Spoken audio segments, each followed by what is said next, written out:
हम अयोध्या में हैं, भगवान राम की जन्मभूमि, और इसी धरती पर, इसी जगह पर भगवान राम का जन्म हुआ और एक भव्य मूर्ति विराजमान होगी 2023 के अंदर। हिंदुस्तान के सम्मान का प्रतीक बन रहा है। जब सूर्य की किरणें भगवान के मस्तक पर आए तो वह एक विशेष टेक्नोलॉजी के जरिए हम मैसेज दे सकें। अब आपने इतना अपने हाथों में ये लिया है, इतना बड़ा काम, तो कैसा लग रहा है? ये तो बहुत सौभाग्य की बात है।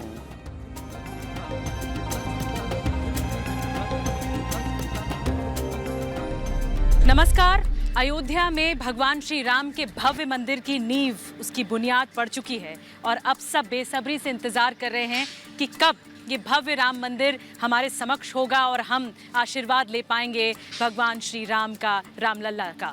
और हमारे साथ इस वक्त मैं जहाँ पर मौजूद हूँ, ये बताना ज़रूरी है कि ये वो कंस्ट्रक्शन साइट है जहाँ पर भगवान श्री राम का भव्य और विशाल व्यापक मंदिर बनने जा रहा है, जिसका लोग इंतज़ार कर रहे हैं। और हमारे साथ इसी मंदिर निर्माण कार्य के प्रोजेक्ट मैनेजर जो हैं विनोद मेहता जी मौजूद हैं, जो कि L&T से, लार्सन टूब्रो से जुड़े हुए हैं। L&T इस पूरे काम को आगे बढ़ा रही है। विनोद जी, बहुत बहुत स्वागत है आपका रिपब्लिक का। ये पहला मौका होगा जब लोग देख पाएंगे हमारे ज़रिए कि जहाँ पे मंदिर बन रहा है, कंस्ट्रक्शन हो रहा है, वो जगह कौन सी है। और आपसे पहला सवाल तो यही कि कब लोग दर्शन कर पाएंगे, पूरी तरह से बन के तैयार हो? अभी हमारा जो प्रोग्राम है उसमें हम लोगों ने यही डिसाइड किया है कि 2023 तक हम लोग भगवान की जो भी है मूर्ति उसको प्रस्थापित वहाँ पे करें, आशीर्वाद ले पाएंगे आखिर तक। यही अभी शेड्यूल है और मैं कॉन्फिडेंट हूँ कि जहाँ तक हम लोग ये पक्का कर लेंगे। और आज की डेट में वी आर ऑन शेड्यूल। तो जो योजना बनी है, प्लानिंग हो रही है, उसके मुताबिक काम जारी? बिल्कुल उसी हिसाब से काम चल रहा है। और ये पत्थर जो राम सेवकपुरम में लगे, कार सेवकपुरम में है, ये पत्थर इस्तेमाल होंगे? और भी बताइए, पत्थर जो स्टोन्स का इस्तेमाल हो रहा है मंदिर को बनाने में, आपने जैसे बताया कि नींव जो है वो खुदाई का काम हो गया, फिर नींव हम लोगों ने उसका फिलिंग भी कर दिया है, उसके ऊपर राफ्ट भी डल गई है। अब आगे क्या? हाँ, बस अभी प्लिंथ स्टोन के लिए भी हम लोगों ने पूरा प्लिंथ का स्टोन पूरा अरेंज कर लिया है कि वो हमारे 2 feet by 2 feet by 4 feet के पत्थर मिर्जापुर से और साउथ से आ रहे हैं, बेंगलोर से, राजस्थान से भी। राजस्थान से प्लिंथ के पत्थर नहीं आएंगे। प्लिंथ के पत्थर हमारे या तो ग्रेनाइट आएंगे, वो बेंगलोर से आ रहे हैं, या मिर्जापुर से सैंडस्टोन आ रहे हैं। उससे हम लोग बिल्टअप करते हुए 20 फीट ऊपर तक जाएंगे। जब एक बार प्लिंथ का पूरा काम कंप्लीट हो जाएगा तो उसके बाद में एक्चुअल जो मंदिर के कॉलम का प्लिंथ, अगर आप दर्शकों को समझा पाएं, ये दरअसल धरातल, हाँ जी, जो आप लोग ने खुदाई की, खुदाई में जब भराई करके नींव को धरातल पे लाए, इवन करे यानी समतल करने के बाद जो मंदिर का ढांचा ऊपर खड़ा किया जाएगा, तो ये जरूर बताइए दर्शकों को। हाँ, नाउ इसके अंदर में जो मंदिर का जो आप धरातल की बात कर रहे हैं वो बाहर का रोड लेवल से करीबन 25 फीट ऊपर है, ठीक है, सो दैट मंदिर का ग्रैंडनेस दिखे आपको। ये इतना ज़मीन सुप्रीम कोर्ट के जो वर्डिक्ट आया था उसके बाद में ट्रस्ट को ये ज़मीन सुपुर्द किया गया था और यहाँ पे डिसाइड हुआ था कि यहाँ पे राम मंदिर बनेगा। राम मंदिर के लिए ये हम लोग अभी फुटप्रिंट पे है यहाँ पे, और इसका जो भी है कि यहाँ पे जब सेम इसी लेवल के ऊपर में stable this is the ground level, और यहाँ पे जब 5 अगस्त 2020 में प्रधानमंत्री महोदय ने सेम लेवल के ऊपर में भूमि पूजन किया था। जब हम लोग इधर आए थे और यहाँ पे सबसे पहले हम लोगों ने इसका सॉइल का इन्वेस्टिगेशन किया था, it was really big challenging, because ऐसा है कि सरयू रिवर यहाँ से करीबन 400 मीटर डिस्टेंस पे है। एंड एंशिएंट टाइम में जब हम लोगों ने पूरा एनालिसिस किया था, मालूम चला था कि इसी एरिया में सरयू रिवर मूव कर रही थी। Yes, and timing it has shifted there. तो उसके नीचे में जब पूरा इन्वेस्टिगेशन किया, मालूम चला था पालियो चैनल्स वगैरह था। So for this it was a big challenge for engineers how to build and what type of foundation we have to build here. इसमें ये देखिए ना, So- लेवल किया जा रहा है। So यहाँ पे जो मैं आपको बोल रहा था कि this is the entire premises of our plot boundary, जिसका मैं 67.7 एकड़ बताया था। इसमें जो हम लोग यहाँ पे जहाँ पे खड़े हैं, this is the footprint of temple, कि जो खुदाई करके उधर गए हैं। यहाँ पे जहाँ पे हम लोग खड़े हैं, this entire area is going to covered with the percotta. ये this is the percotta. इस boundary area. Yes, boundary area.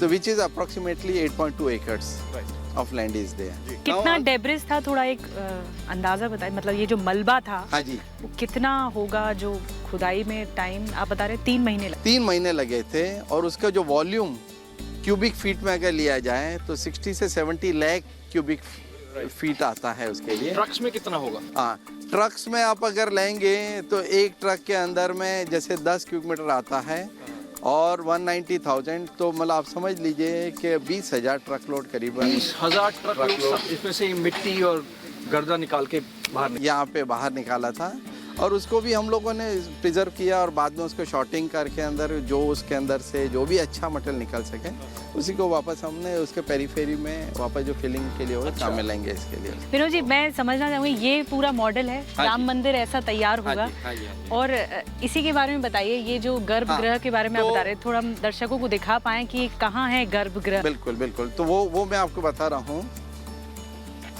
जहाँ पे हम लोग एक जो फ्लैग दिखाई दे रहा है ऑरेंज कलर का, ऑरेंज कलर का जो फ्लैग दिखाई दे रहा है वो ही गर्भगृह का लोकेशन है। वहाँ पे ही रामलला की मूर्ति को हम लोग प्रस्थापित करने वाले हैं, विराजमान करने वाले हैं वहाँ पे। अब हम राम मंदिर की जो कंस्ट्रक्शन साइट है, जहां भव्य राम मंदिर बनेगा, अंदर भीतर की ओर आ चुके हैं। हमारे साथ विनोद जी लगातार बने हुए हैं। और विनोद जी, ये अब हम जो आगे बढ़ रहे हैं, ये गर्भगृह का एरिया है जहां पर दशकों तक भगवान राम तिरपाल में रहे, लेकिन अब वो वक्त आ रहा है कि अगले 2 साल में भगवान रामलला की जो भव्य मूर्ति होगी वो इसी जगह पर विराजमान होगी। मैं चाहूँगी कि आप दिखाएं। आइए जी, तो ये अभी हम जब ऊपर आ चुके हैं, तो ये नीचे से 50 फीट ऊपर तक हम आ चुके हैं। बिल्कुल बिल्कुल, आप 50 फीट ऊपर तक आ चुके हैं और ये इतनी पवित्र जगह है। आप यहाँ पे आने के आप वाइब्रेशन फील कर रहे होंगे। आप पहली बार रिपब्लिक के जरिए आप ये दर्शन कर पाएंगे। भगवान राम की जो भव्य मूर्ति होगी वो यहीं विराजमान होगी। ये उनका जन्म स्थान है। ये उनका जन्म स्थान है। हम अयोध्या में हैं, भगवान राम की जन्मभूमि, और ये उनका जन्म स्थान है। तो ये एक न सिर्फ अयोध्या वासियों के लिए, पूरे देश के लिए सौभाग्य की बात है। विनोद जी, आइए ना। पूरे देश के लिए सौभाग्य की बात है। पहली बार आप रिपब्लिक के माध्यम से दर्शन कर पाएंगे उस जगह की झलक मैं आप तक पहुंचा रही हूं जिस जगह पर ये झंडा लगा है। यहीं पर ही प्रधानमंत्री नरेंद्र मोदी ने 5 अगस्त 2020 को भूमि पूजन किया था इसी धरती का, और इसी धरती पर, इसी जगह पर भगवान राम का जन्म हुआ और एक भव्य मूर्ति विराजमान होगी 2023 के अंत तक। तो मैं चाहूँगी थोड़ा आप बताइए, इस जगह का प्रेजेंस बताइए कि कैसे आप लोग ऊपर लेकर आए इस तक। ये वो मैं जैसे आपको अभी एक्सप्लेन किया था कि ये सबसे पवित्र जगह ये है और इंजीनियरिंग एस्पेक्ट में यहाँ पे सबसे ज़्यादा लोडिंग होगी क्योंकि जो मेन शिखर है वो इसी जगह में आएगा। गुम्बद जो है, जो गुम्बद है, हाँ, वो इधर जिसका ही मैं आपको 161 फीट हाइट जो बता रहा था, तो वो यहीं पे। तो यहाँ पे हम जो बाकी एरिया का जो हमने 12 मीटर खुदाई किया था, ये पर्टिकुलर एरिया 14 मीटर हम लोग नीचे गए थे, 2 मीटर और नीचे गए थे। ये वाला एरिया, यही एरिया। अच्छा जी। और वो सब इसलिए गए थे, हम यहाँ देखना चाहते थे कि भाई यहाँ पे हम कोई भी चांस नहीं लेना चाहते थे इसके लिए, और इसके लिए स्पेशली उस वहाँ पे हम लोगों ने पूरा उसके लिए कंक्रीट में फिल करते ऊपर आए हैं, यहाँ तक अभी तक पहुँचे हैं, और अभी आगे का जो भी है हम लोग प्लिंथ स्ट्रक्चर अभी इसके ऊपर में चालू कर रहे हैं।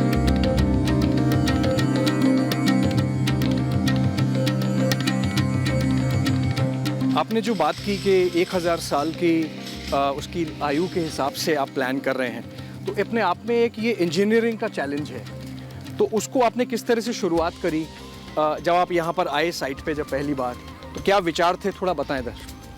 You see, when I came at least for the first time, तो उस समय यहाँ पर सॉइल का टेस्ट होना था सबसे पहली चुनौती थी कि सॉइल को टेस्ट कराएं।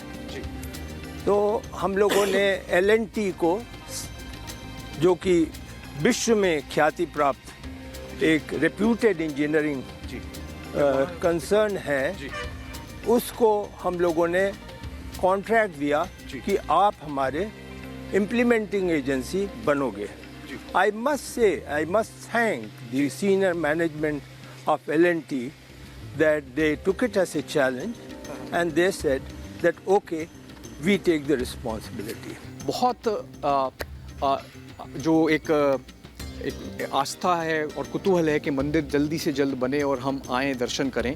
तो हालांकि आपका काम अभी सिर्फ मंदिर निर्माण का है, पर अयोध्या को अपने आप में एक ऐसा रूप देना कि इतना जो लोग आएंगे, दर्शनार्थी आएंगे, उनको इंफ्रास्ट्रक्चर मैनेज कर सके, होटल्स कुछ बने, कुछ शायद एयरपोर्ट की बात है, सड़कें कुछ इस तरह से बने, एक्सेस ऐसा हो, उस सब के बारे में कुछ परिकल्पना शेयर करें। जी, मैं पहले तो मैं बधाई देना चाहूँगा उत्तर प्रदेश सरकार को। It's our sense of gratitude. उन्होंने एक तो यह वायदा किया कि देखिए, आपको समय से निर्माण करने के लिए जो भी सहायता चाहिए, यदि कोई बाधा है तो राज्य सरकार उसको पूर्ण करेगा और हटाएगा। दूसरा, उन्होंने एक प्लानिंग के लिए, डेवलपमेंट के लिए एक अथॉरिटी जो बनाई, अवध डेवलपमेंट अथॉरिटी, उसको दिया कि वो इंटरनेशनल एक्सपर्ट से डिज़ाइन ले करके और उसके अनुसार शहर को डेवलप करें और ये इंश्योर करें कि उसकी कॉम्प्लीमेंटैरिटी टेम्पल और उसके इंफ्रास्ट्रक्चर से हो।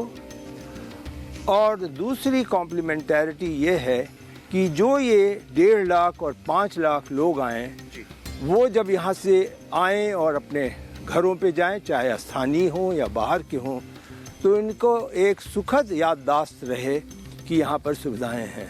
ये ट्रस्ट बना रहा है, ट्रस्ट का पैसा लग रहा है, सरकार ने आपको सुपुर्द कर दिया, अब इसमें सरकार का कोई रोल नहीं है। सरकार का प्रारंभ से नहीं था। सरकार ने न्यायालय के, उच्चतम न्यायालय के निर्णय के बाद जो उन्होंने कहा कि आप एक ट्रस्ट बनाएंगे, उन्होंने ट्रस्ट बना दिया। ट्रस्ट में सरकारी किसी प्रकार का परमानेंट मेंबर नहीं होगा, उन्होंने कहा परमानेंट मेंबर नहीं होगा। ट्रस्ट के बजट और धनराशि और एक्सपेंडिचर पे हस्तक्षेप नहीं होगा, वो नहीं होगा। कोर्ट ने कहा एक कंस्ट्रक्शन कमेटी बनाएंगे, उस कंस्ट्रक्शन कमेटी का एक चेयरमैन होगा जो ट्रस्ट से संबंध रखने के लिए ट्रस्ट का भी सदस्य होगा, लेकिन टेम्पररी होगा, स्थायी नहीं होगा। उसके अलावा एक ऐतिहासिक या जो कहें हमारा जो एक धरोहर है, उसका और कोई एस्पेक्ट है जो इंटीग्रेट करेंगे? जैसे मैं कहीं सुन रहा था कि रामलला का जो वहाँ मूर्त रूप होगा, उस पे सूर्य किरणें आएंगी, उसको कुछ टेक्नोलॉजी से इंटीग्रेट करेंगे? जी, वो बिल्कुल वो थॉट भी हमारे शिखर स्तर से आया, और यह है कि रामनवमी के दिन 12 बजे दिन में जब सूर्य की किरणें भगवान के मस्तक पर आएँ, तो वह एक विशेष टेक्नोलॉजी के जरिए हम मैसेज दे सकें। प्रारंभ में हम लोग चिंता में थे कि अगर ऐसा होगा तो एक बिल्कुल स्टैम्पीड हो जाएगा, क्योंकि सभी समझेंगे कि अब तो 12 ही बजे दर्शन करना है जिससे आशीर्वाद मिलेगा। तो उसका फिर यह निकाला गया तरीका कि ये पूरे अयोध्या में स्क्रीन लगाए जाएंगे, जो कि उसको फोकस करने की पूरी प्रक्रिया को स्थापित करेंगे।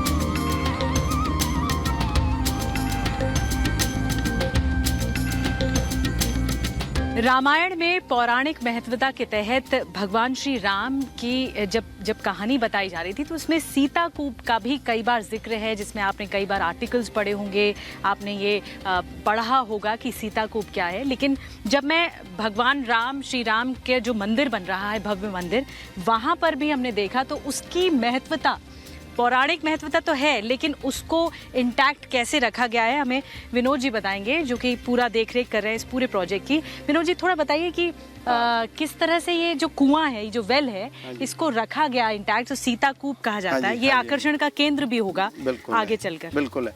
अब जब हमने ये जमीन, इसको जो हमने टेक ओवर किया था और यहाँ पे कंस्ट्रक्शन चालू किया था, तो ये जो अभी जो जहाँ जो लेवल हम लोग खड़े हैं, यहाँ से कम भी 15 फीट ऊपर तक ये सीताकूप था वहाँ पे। मतलब ये वाली जो दीवार है, हाँ बिल्कुल, ये दीवार है, ये ऊपर था, बिल्कुल ये ऊपर तक था। और यहाँ पे एक पूरा टीला टाइप था, जिसके ऊपर अच्छा प्लेटफॉर्म बना के पंप वगैरह लगा के ये पानी का वहाँ पे हम लोगों ने सोर्स दिया था। अच्छा। तो पब्लिक आके यहाँ से पानी, क्योंकि मान्यता है इस वेल की या इस कूप की बहुत मान्यता है, पब्लिक की मान्यता है कि यहाँ पे इंडिया की 22 रिवर का पानी का संगम इसमें है। हम जहाँ जा रहे हैं अभी, ये स्टोन्स वहाँ पर जो इस्तेमाल होंगे मंदिर बनाने में, हाँ जी, वो स्टोन्स वहाँ रखे गए। हाँ जी, हाँ जी। वो स्टोन का मैं आपको एक मौकफ दिखा रहा हूँ। वो पत्थर हम लोग ले रहे हैं राजस्थान से। मंदिर जो बनना है, राजस्थान का सैंड स्टोन से मंदिर बनना है। ये पत्थर राजस्थान का एक डिस्ट्रिक्ट भरतपुर है, भरतपुर में एक जगह है बंसी पारपुर, वहाँ से एक पिंक स्टोन आएगा, बड़ा खूबसूरत पत्थर है, पिंक सैंडस्टोन।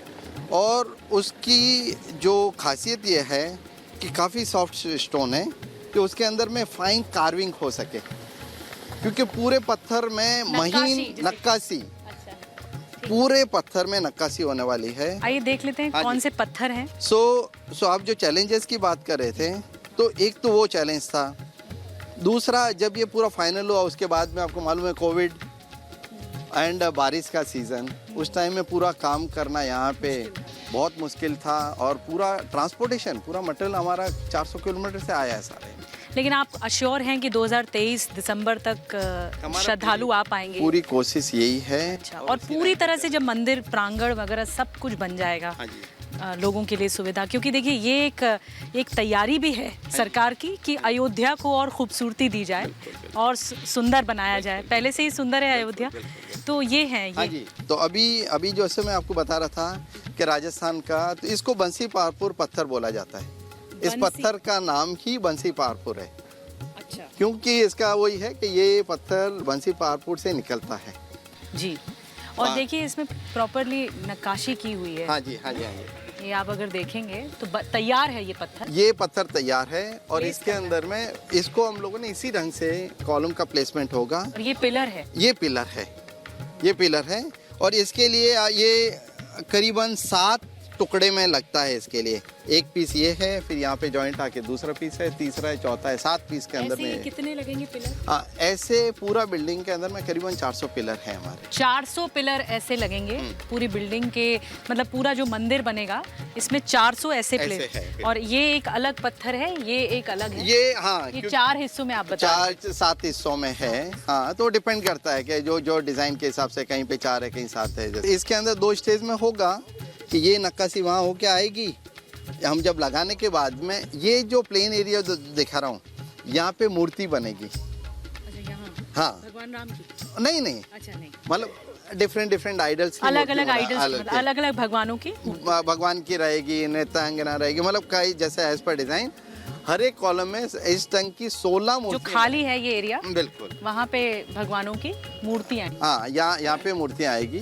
मैं आपसे जानना चाहूँगी आखिर में कि आप इतने प्रोजेक्ट से जुड़े हुए हैं, इससे पहले विदेशों में भी रहे हैं, अब इस काम में आप जुड़े हैं अरसे से और अंजाम दे रहे हैं। हम देख पाएंगे उनका रूप, भगवान राम के भव्य मंदिर का।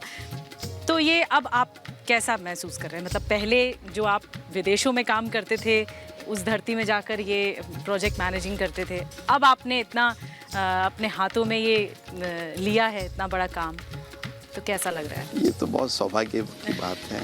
तो मैं अपने आप को, कुछ फर्क लगता है? बहुत फर्क लगता है एकदम। मतलब ऐसे अभी लग रहा है कि अभी हम लोग अपनी धरती से जुड़े हैं। अच्छा, यही मैं जानना चाहती हूँ। यही है अभी तक। और जो ऐसा नहीं है कि वो टाइम वेस्ट हो, वो एक्सपीरियंस आज काम आ रहा है मेरे को। वो अनुभव जो आपने वो जो अनुभव वहाँ पे लिया था, वहाँ पे विदेशों में विदेशी टेक्नोलॉजी के हिसाब से, उसमें यूरोपियंस थे, अमेरिकन्स थे, पूरा वर्ल्ड वाइड वहाँ पूरा कॉस्मो कल्चर था। वहाँ पे लेटेस्ट टेक्नोलॉजी जो भी थी, उसका जो भी ज्ञान है वो पक्का इसमें काम आएगा। एक तो हम अच्छे से अच्छी क्वालिटी को प्रोड्यूस कर पाएंगे मॉडर्न टेक्नोलॉजी के साथ, और दूसरा टाइम को भी हम लोग स्क्वीज कर पाएंगे।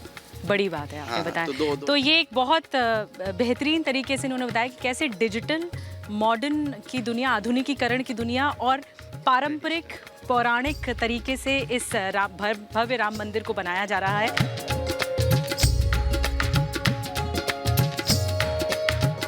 कहते हैं किसी रिश्ते की जो नींव होती है वो बहुत मजबूत होनी चाहिए, उसकी बुनियाद बहुत अडिग और फौलादी होनी चाहिए। और इसी वजह से आज हम अयोध्या में हैं और राम मंदिर आंदोलन से लेकर राम मंदिर निर्माण तक के अब तक के सफर में जो सबसे अहम भूमिका निभाई है अभिषेक जी, वो हैं चंपत राय जी हमारे साथ मौजूद हैं, श्री राम जन्मभूमि क्षेत्र ट्रस्ट के जनरल सेक्रेटरी। चंपत राय जी, बहुत बहुत स्वागत। जय श्री राम। जय श्री राम। नमस्कार चंपत राय जी।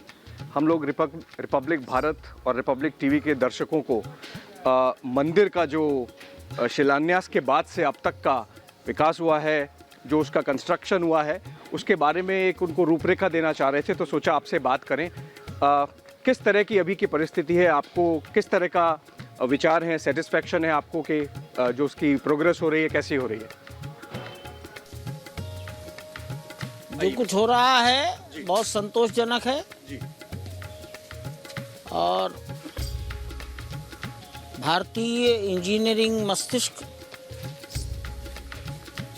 इस कलयुग में कैसा कर सकता है, ये दुनिया भी अध्ययन करेगी। और भारत के इंजीनियरिंग इंस्टीट्यूट में वो पढ़ाया जाएगा जी।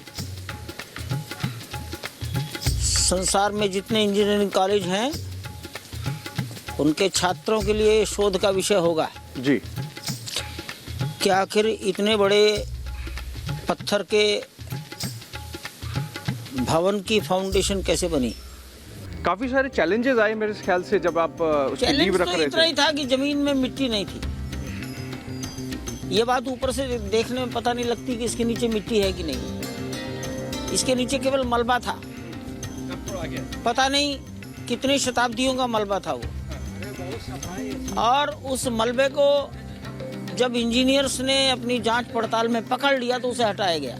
मंदिर के बनाने के लिए नहीं, कोई चैलेंज नहीं है, आर्थिक समस्या कोई कुछ नहीं, कुछ नहीं। सरकार की तरफ से कुछ नहीं, सरकार की तरफ से नहीं, सरकार की ओर से मदद मिल रही है, हस्तक्षेप है जी, ना कोई समस्या है जी। बल्कि ये सहयोग जरूर है कि इनके किसी काम में बाधा ना आए। एक मंदिर जो बन रहा है वो देश की संस्कृति की आस्था का एक प्रतीक बन रहा है। नहीं, हिंदुस्तान के सम्मान का प्रतीक बन रहा है। उसको कैसे देखते हैं आप? अरे 500 साल की गुलामी की निशानी हटाई गई है। चंपत राय जी, एक्साइटमेंट अयोध्या के लोगों में कितना है? मतलब ये उत्साह ये तो मैं जानता नहीं, ये तो आपसे लोग मिलते होंगे चंपत राय जी। नहीं, दुनिया में एक्साइटमेंट है तो यहाँ क्यों नहीं?